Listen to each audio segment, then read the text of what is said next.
నేను ఎదుర్కొన్న భయంకరమైన రోడ్డు ప్రయాణం గురించి మీకు చెబుతాను రండి. Hi guys, welcome to Sohel Karishma's YouTube channel. ఈ రోజు మేము వేనాడ్ దర్గా ట్రిప్ వేసాము, కానీ ఆ ట్రిప్ అంత సులువుగా జరగలేదు. సూలూరుపేట షార్ సర్కిల్ నుంచి స్టార్ట్ చేసాము వేనాడ్ ట్రిప్. చూడండి, ఇక్కడ ఆల్రెడీ ఒక బస్సు వచ్చి స్టాప్ అయి ఉంది.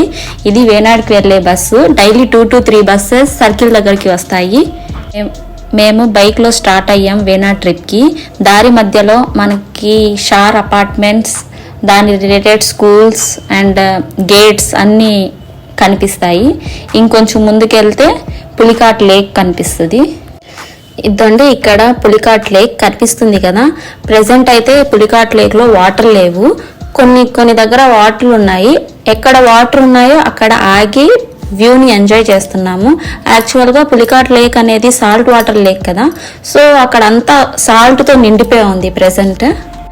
సూలూరుపేట షార్ సర్కిల్ నుంచి 15 కిలోమీటర్స్ వచ్చాక రైట్ సైడ్లో వేనాడ్కి వెళ్ళే రూట్ వస్తుంది. అదే స్ట్రైట్ వెళ్తే ఇస్రో స్పేస్ సెంటర్ వస్తుంది. ఇక్కడ నుంచి స్టార్ట్ అవుతుంది అస్సలైన సినిమా. ఎందుకంటే ఇక్కడ సిమెంట్ రోడ్ ఉండదు, ఒట్టి ఎర్రమట్టి రోడ్ ఉంటుంది. దర్గా దగ్గర దాకా మొత్తం గతుకులతో ఉంటుంది. యాక్చువల్గా ఇది ఒక ఐలాండ్, మధ్యలో రోడ్ ఉంటుంది, ఇరువైపులా వాటర్ ఉంటాయి.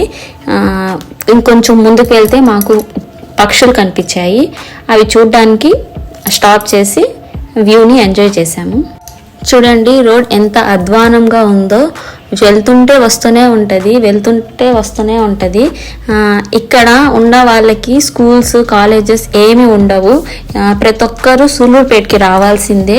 ఏమైనా గ్రాసరీస్ కొనాలన్నా సూలూరుపేటకి రావాల్సిందే. అమ్మయ్య, ఫైనల్లీ దర్గాకి రీచ్ అయిపోయాము. చాలాసేపు ట్రావెల్ చేసి అలిసిపోయి సులిసిపోయి రీచ్ అయిపోయాము. ఈ దర్గా చాలా ఫేమస్ అయిన దర్గా. ఇక్కడ ఒక స్పెషాలిటీ ఉంది. ప్రతి అమావాస్యకి ఇక్కడ ఈ సమాధిలో ఉన్న హజరత్ శ్వాస తీసుకుంటారు. అది మనకు బాగా కనబడుతుంది.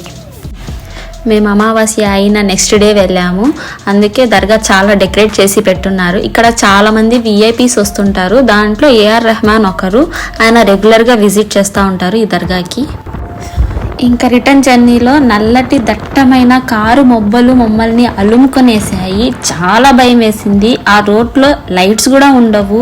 అది కాక వర్షం కూడా స్టార్ట్ అయ్యేలా ఉంది. ఈలోగా గాడ్ గ్రేస్ వల్ల సేఫ్గా ఇంటికి వచ్చేసాము.